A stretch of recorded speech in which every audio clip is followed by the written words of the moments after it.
Thought I would do a quick video. I see a lot of people ask on Facebook forums, whatever, how to install tires on the RC four-wheel drive beadlocks easily.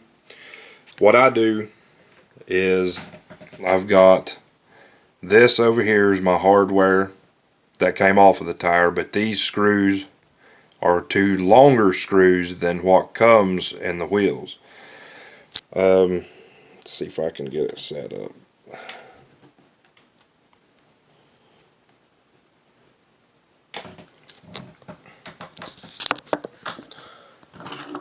You can see it's probably, I don't know, 4 millimeter, 5 millimeters taller.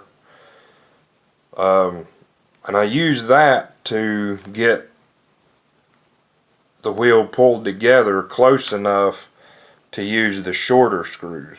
I use two of them, one on each side, so it doesn't warp the wheel or anything. And I'm sure if you've ever attempted to do this or have done it, or have told anybody how to do it, I'm sure anybody that's attempted their first time has not been able to get these to line up perfectly the first time that they've tried to do that. And to remedy that, I leave them, I pick a side, upside, whatever, downside, however you want to do it, and I just keep it pointed up on the wheel. Then I'll take a Sharpie and I'll just put a mark on it. On the inside, that way it doesn't show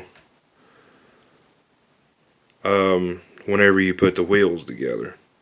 That way it's a lot easier to just look at the marks, line your spokes back up, put the screws in, and start. But I just figured I would do a quick video on that, just a tip, trick, whatever you want to call it, to help people out that's never done these RC four-wheel drive tires, wheels before. Hopefully it helps you guys. I gotta go get ready for work and put in my 8 for the day. Hopefully y'all are wrenching on your rigs like I was doing. Take it easy.